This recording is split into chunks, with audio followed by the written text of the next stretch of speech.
Today's article is related to yesterday's. It is titled Navigation Technology in the 1500s and the Age of Exploration. So we continue to learn about the explorers from Europe who first discovered the new worlds of North and South America. And today our focus is on their technology of navigation, of sailing in the open seas. And it starts off here with this picture from an 1608 sailing handbook, it says, showing the tools of the time, including an hourglass, an astrolabe, and globes. That's a very old picture, 400 years old or more. This article comes from the National Park Service. Let's begin reading together.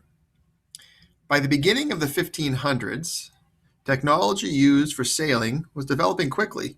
European explorers were crossing the oceans and visiting new continents. They needed new tools to find their positions without using landmarks. Scientists used their growing knowledge of stars and math to help them. Without this knowledge, the discovery of new lands would not have been possible. Sailing is based largely on the coordinates of latitude and longitude. Coordinates are numbers that show a person's position. Latitude refers to how far north or south someone is. Longitude refers to east and west. This section is called Knowing the Latitude, Distance Important for Sailing. So if we refer back to what we just read, latitude refers to north and south. Okay, in the 1500s, finding longitude was hard to do. Latitude, on the other hand, could be determined fairly accurately thanks to new instruments. Latitude was therefore very important for sailing during this period. In addition to measuring latitude, sailors had found a way of measuring distance.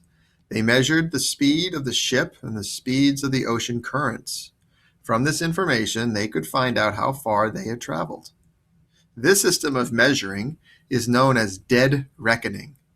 For dead reckoning to be accurate, sailors need to have precise instruments. Here's the next section.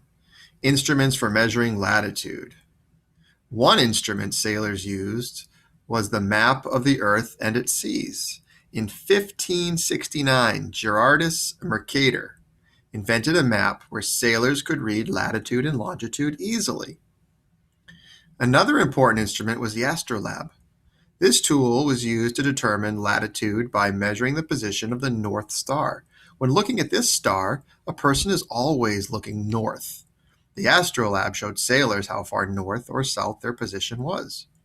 And here you can see a blow-up of the diagram of the astrolabe. It's used to measure the position of the North Star. Another tool sailors used to measure latitude was the quadrant. This tool was shaped like a quarter of a circle. The user measured how high the North Star was by looking through a peephole. The cross staff was a square staff about 4 feet in length. It had a scale and sliding pieces of various lengths. Users held the end of the staff to their eye, then slid the pieces to measure where the observed objects were in the sky. The location of the pieces on the scale were then used to find latitude. So there's 3 tools to help sailors find latitude: the astrolabe, the quadrant, and the cross staff. Now, the next section is called Guided by the Magnetic Compass. The instruments described above relied on the stars being visible. You have to see the stars for them to work. When these could not be seen, sailors used a magnetic compass instead. The compass works day or night in good weather or bad. A needle inside the compass is able to swing freely and always points north. Christopher Columbus was a sailor who traveled to the Americas when the Europeans still did not know they existed. He said that the compass always seeks the truth. This section is called Navigational Clocks. For dead reckoning to work, it is necessary to measure time. To do this, sailors usually used an hourglass, which was made of 2 glass cups. The sand in the top cup gradually fell into the bottom cup. When the sand had fallen completely to the bottom, sailors knew a certain amount of time had passed.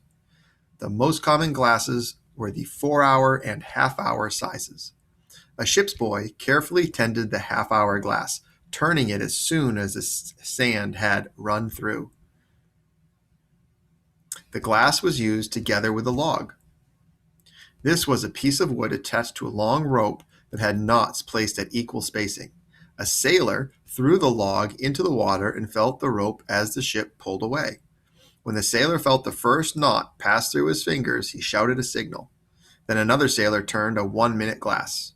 The first sailor counted aloud the number of knots that passed until the sand ran out. From there, simple math could be used to find the speed of the ship.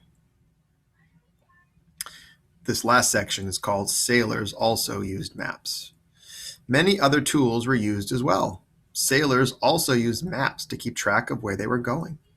However, map makers in the 1500s did not have the right longitudes. That's how far east or west someone would be. Most maps of the time were not very accurate compared to today.